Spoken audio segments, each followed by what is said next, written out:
Hey friends, let's be honest, most of us who own Arturia Pigments load up and scroll through those incredible presets and call it a day.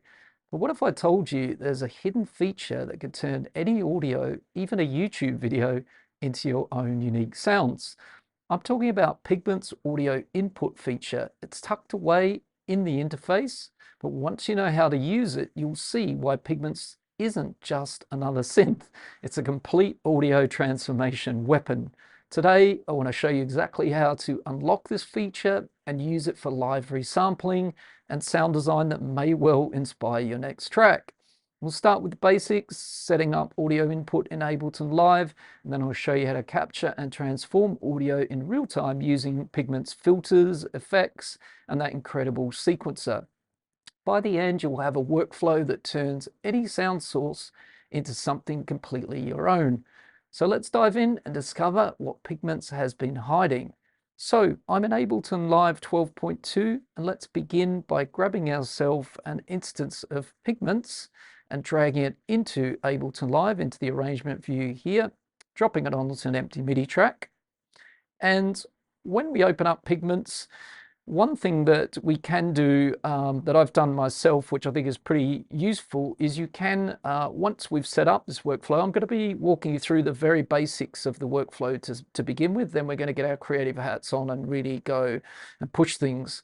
But to start with here, just wanted to show you that in the sound banks here and under user, I've kind of saved already my own initialized state that's ready to receive an audio in. So it's a nice fast way that you don't have to do what I'm about to show you in a second every single time. You can do it once, save it into your user library in the Pigments, and then you can just open that up and get started straight away. So what do we need to do to set Pigments up for an audio input? I'm going to go and start by turning off engine 1, so both the synth engines I'm going to switch off. I'm also going to turn off the filter section, and I'm also going to go to the FX section. There isn't anything currently selected here, but we're going to turn that off as well. Come back to the synth section, and then we're just going to navigate to the utility engine, noise 2, open up the little drop down there, and we're going to choose audio input. So that's Pigments ready to go to receive an audio input in a default kind of state. And as I said, you could now go ahead and save that as a template. So we're going to close that down for a second, and we're going to build a couple more tracks here. We're going to build another track that's going to be an audio track, and we're going to use this as our audio input track. So what we're going to do is we're going to name that straight away to make life a lot easier. We're going to call it the input. Okay, so this is just an empty audio track. We're going to use it to bring audio into it.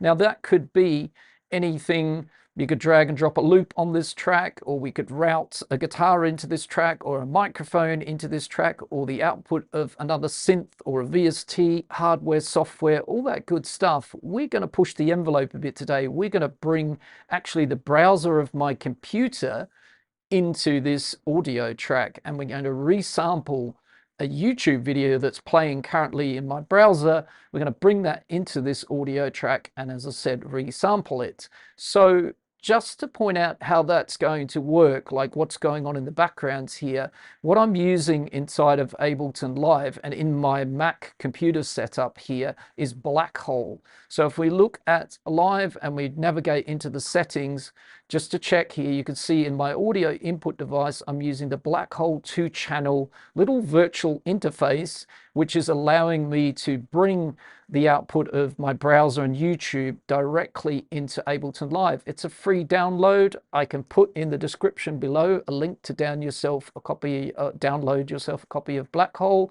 and then you can follow this workflow, allowing you to bring virtually any audio source back into Ableton Live and work with it. It could be Apple iTunes, it could be, as I said, all sorts of good stuff that you're wanting to play on your computer and work with it, capturing it inside of Ableton Live. So that's just to point out how that's working. Let's close that down. So because that's already set up, if we go to this input track, this new audio track called input, and we turn it to in, we'll hear already the source material that I've got playing currently on YouTube, right? We're not going to do that for now, like we don't need to monitor that, but just so you can hear, that's the source material we're working with, and so you can understand it's currently how it's currently getting into Ableton Live is via that BlackHole interface.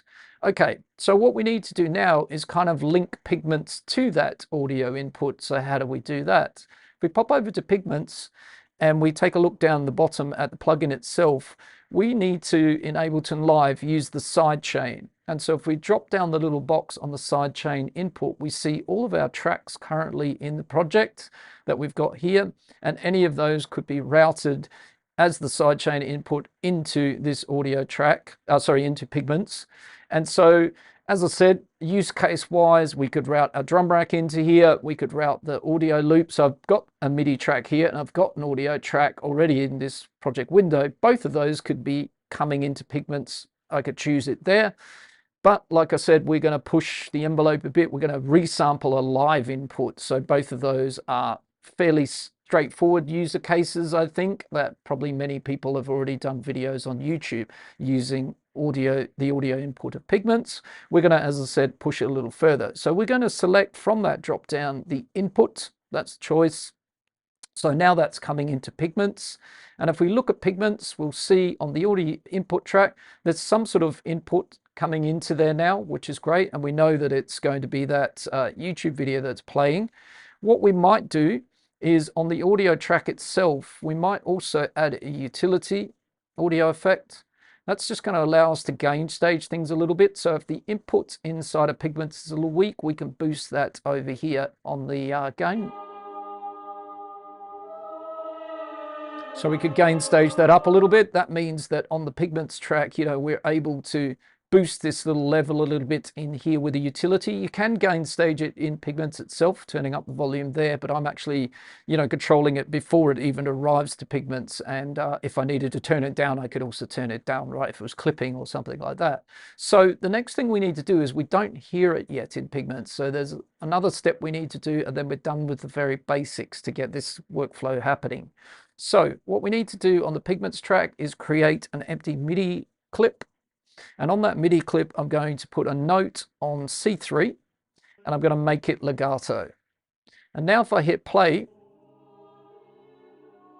it's now working, right? So you can see our input track, it's getting the signal coming into it. As we know, we've got that routing already done. The browser's coming into our audio track labeled input. We've now selected it down here in the sidechain input. And now that we've got that MIDI note, we've got a trigger and Pigments is now receiving our audio input. So that means now we can get to work inside of Pigments. Let's just even gain stage it a bit more. Great. And let's get into Pigments now and open Pigments up. So now we could see our audio input here, and basically anything that is part of Pigments architecture here, the envelopes, the LFOs, the function generators, the random generators, the filters, the effects, the sequencer can now all be applied to that audio that we're bringing in here in input 1. We could also layer this audio input with other audio inputs with the synth engines. So again, creative hats on, this can go pretty quickly, very, very far. So let's try and start with just some basic parameters. For example, let's look at the amp envelope here in Pigments, and let's say we wanted to reshape the ADSR of this incoming sound. Let's say a bit of a longer release, bit of sustain down.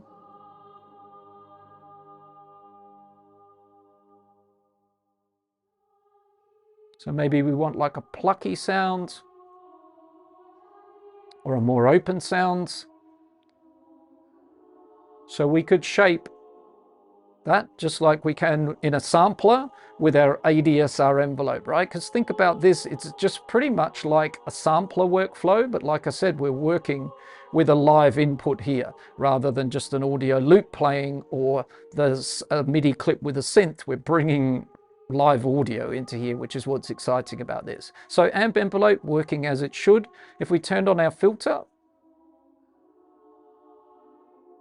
and we sweep our cutoff around, the filter's going to work as it normally would. We can modulate that filter cutoff with an LFO or something like that. As I said, all our modulators are working here. So let's switch the filter off for a moment and let's jump to some other sections of Pigments. Let's go to the sequencer section next, because I think this is really a great use case scenario here. What I want to do is I'm going to use the sequencer to resequence this pattern of audio. So I'm going to turn the sequencer on, and we can hear straight away the 16 steps and gates here of just the default sequencer starting to turn that audio into 16th steps. Now, a quick little tip here is by using the sequencer and doing this, turning it into a sequence pattern, I also will, in the future, when I turn this into audio, I won't really need to quantize that audio or warp it and adjust it to the grid, because if I turn it into a sequence like I'm choosing to do here, it's then going to be sliced, or it's going to be triggering in 16th steps with this sequence here, so things will be on time with the rest of my track if that's what I'm looking for. So it's a little way to kind of get a result that's going to be very musical quite quickly, if that hopefully makes good sense. So we're going to choose a preset of the sequencer as well to make this things a little bit more exciting. So we're going to go into the sequencer, pop to the presets over here, into the factory presets, and I'm going to choose the very top one here, 7th OSC, called Rave Sequence.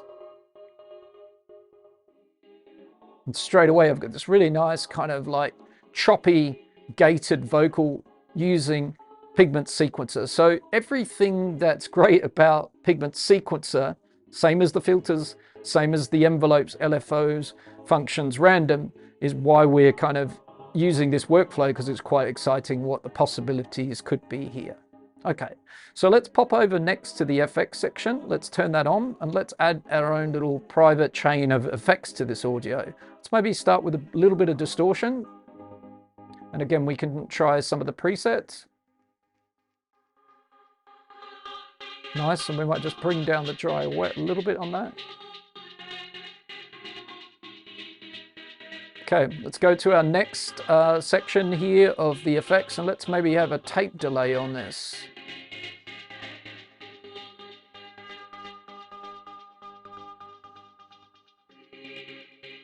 And then finally, in the third slot of FXA, let's have a bit of reverb. Let's try a different preset or two.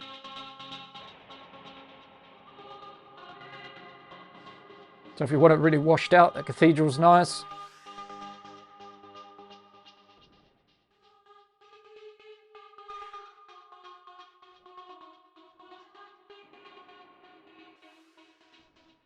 I do like the cathedral, but I'm not going to go for that washed out. Let's just have a bit of hall. So as you can see, you know, all of that is great, and we could continue to develop that here with FXB. You know, it's really incredible, the power, but we're going to keep it kind of relatively simple just to show you the power, the potential that we have here. So let's come back to the synth engine itself now, and let's turn on that filter, and let's have a bit of filter cutoff modulation here. So we're going to modulate our filter cutoff on filter 1, and let's do it with an LFO. So let's go to LFO 1. Let's apply that to the cutoff.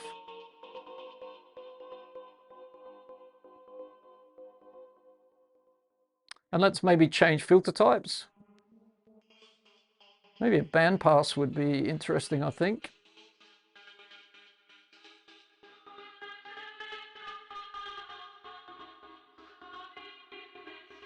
Right, and we've got resonance if we wish to add a little bit more resonance. Change our modulation. We could come down to the LFO down here, and we could make it note synced.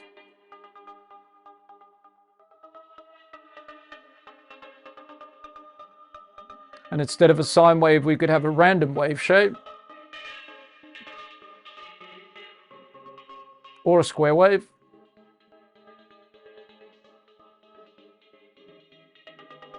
But I think the sine wave sounds really, really interesting, right?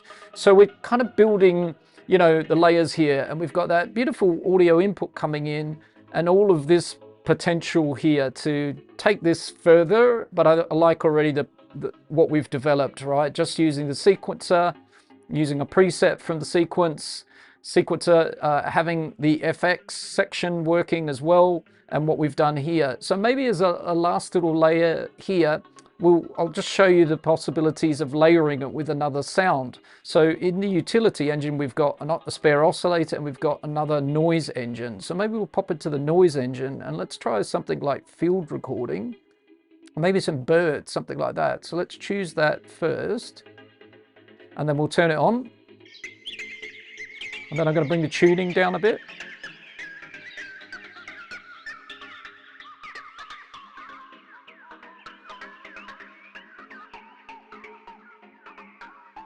And the volume.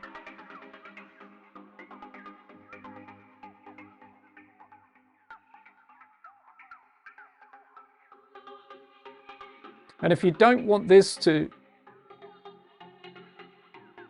so I'm just doing that by ear, the tuning. If we don't want this to go through the bandpass filter, we can just take our filter dial and put it over to filter 2, which isn't switched on. And so now it's got none of that filter. Or we could have it maybe just in the middle a little bit. Let's bring the volume right down.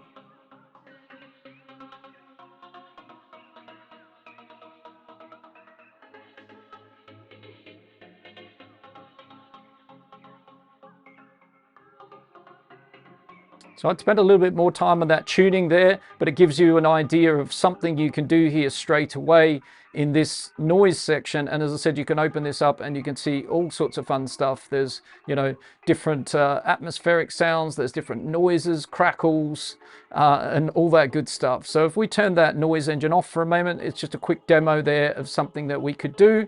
I don't think it sounds bad. Maybe I'll put it back in and we'll just, as I said, keep it nice and low in the mix, but it's already taking what we're bringing into here and giving it another dimension to the sound, right? It doesn't sound like anything else that we, you know, could have come up with. Similarly, we can go to our synth engines if we wished, and we could start turning those on and layering those. So I'm just giving you a window into what's possible here. So let's say that we're going to work with what we've got here now. We're going to close Pigments for a moment, put in our drums for context.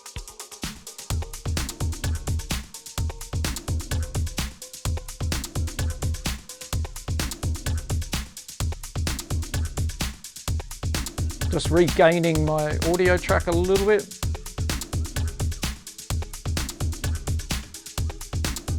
And then what I would do now is create myself a new audio track.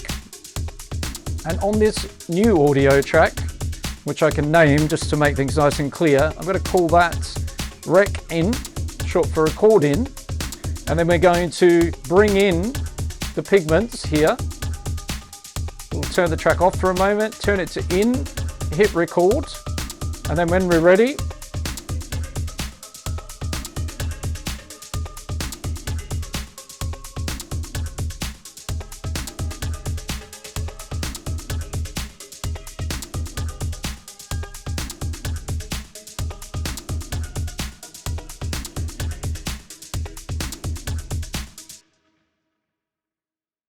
we're going to capture that live input, and now what we can do is essentially just switch off what we had, and now we could start working with that brand new audio clip that we've created there. So I just kind of take a few things out. The input I'm deactivating there, and I'm turning Pigments off for a moment because we don't need to work with that anymore. And then with this audio track that I've created here, I would now turn this into a normal audio track, switch it on, bring in my little clip length here.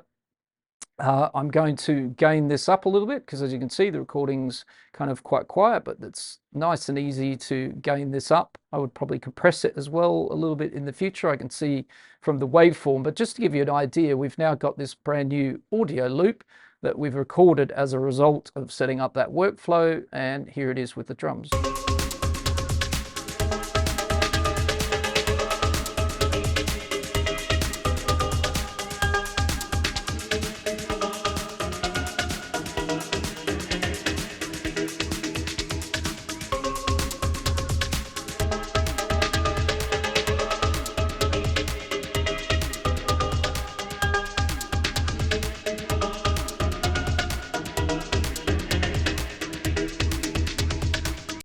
So, ladies and gents, that's going to be a wrap in a moment of today's video.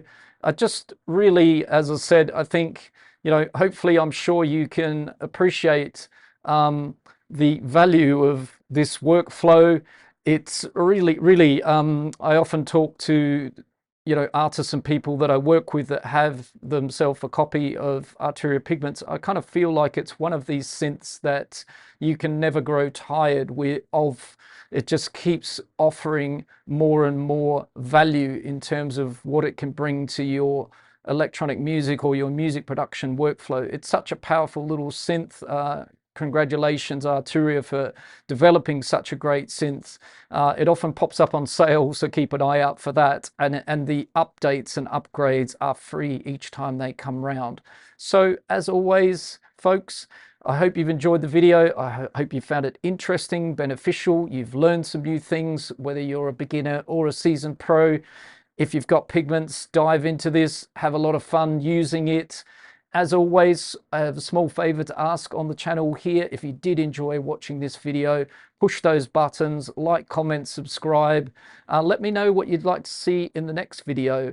And on that note, keep on creating, everybody, and I'll see you all very soon in the next video. Take care, everybody. Ciao for now. Bye.